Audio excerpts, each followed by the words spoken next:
الحمدللہ رب العالمین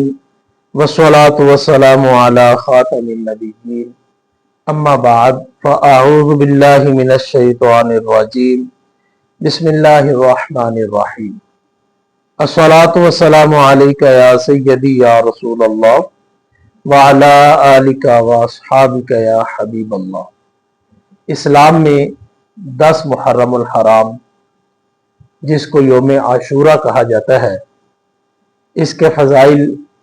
اور اس کی برکات کا ذکر کیا گیا۔ 10 محرم الحرام کو اللہ پاک نے حضرت موسیٰ علیہ السلام کو قوم فرعون سے نجات عطا فرمائی، اور اسلام میں 10 محرم الحرام کو امام علی مقام،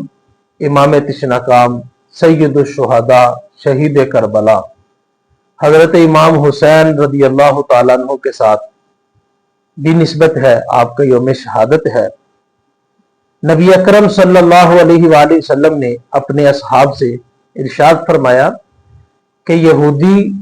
10 محرم الحرام کا روزہ کیوں رکھتے ہیں؟ تو انہوں نے جواباً عرض کی، یا رسول اللہ صلی اللہ علیہ وآلہ وسلم، اس دن اللہ پاک نے حضرت موسیٰ علیہ السلام کو قوم فرعون سے نجات عطا فرمائی، تو یہودی اس کے شکرانے میں 10 محرم الحرام کا روزہ رکھتے ہیں۔ تو آپ صلی اللہ علیہ وسلم نے ارشاد فرمایا کہ حضرت موسیٰ علیہ السلام کا قرب ہمارے ساتھ زیادہ ہے، ہمیں ان پر زیادہ حق ہے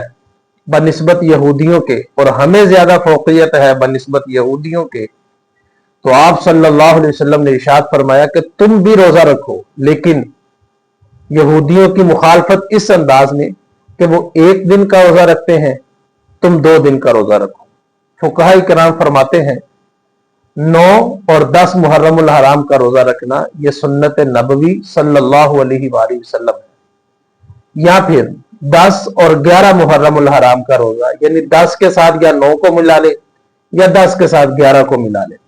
2 دن کا روزہ رکھنا یہ حضور اکرم صلی اللہ علیہ وآلہ وسلم کی سنت ہے۔ حدیث شریف بھی ہے، جس نے 9 اور 10 محرم الحرام کا روزہ رکھا، اللہ پاک اس کے پچھلے 1 سال کے صغیرہ گناہوں کو معاف فرما دے گا۔